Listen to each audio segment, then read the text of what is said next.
আমরা এই যে গেটের কাছটায় চলে এসেছি টিকিট কাটতে। জামাইবাবু ওই দেখো গেছে ওইখানে টিকিট কাটতে জামাইবাবু, আর মেয়েটাকেও নিয়ে গেছে, আর আমরা সবাই এইখানে দাঁড়িয়ে রয়েছি।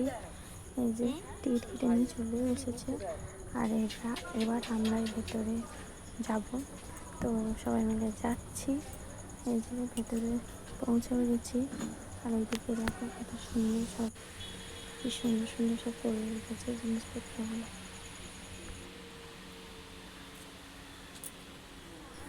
আর ওই যে যেটা শো শো করে আওয়াজ হচ্ছে ওইটা ওইদিকে জল মানে সে ঝর্ণার মতন হচ্ছে, সেজন্য ওখানে আওয়াজটা হচ্ছিলো। আর এই দেখো এইখানে সব খোঁজ খবর নেওয়া হয় আর কি, মানে কোন দিকে কী আছে, কোন দিকে গেলে আর কি সব কিছু পাবে দেখতে, সেই জন্য ওইখানটাতে সব খোঁজ খবর নিচ্ছে। দিদি আছে এখানে, ও ফটো তুলছে। আর দিকে দেখো জামাইবাবু নিয়ে ওখানে বসে আছে আমার মেয়েকে, আর আমি দাঁড়িয়েছিলাম সবাই মিলে একটু। আর এদিকে দেখো কত সুন্দর লাগছে, আর এখানে বইগুলো কত সুন্দরভাবে যাচ্ছে। আর জানো তো ওর ভেতরে না চিকিৎসারও সমস্ত কিছু ব্যবস্থা রয়েছে, যে দেখতে পেলে তোমরা। আর এদিকে দেখো কত সুন্দর লাগছে, আকাশটাও খুব সুন্দর লাগছে। তো চলো।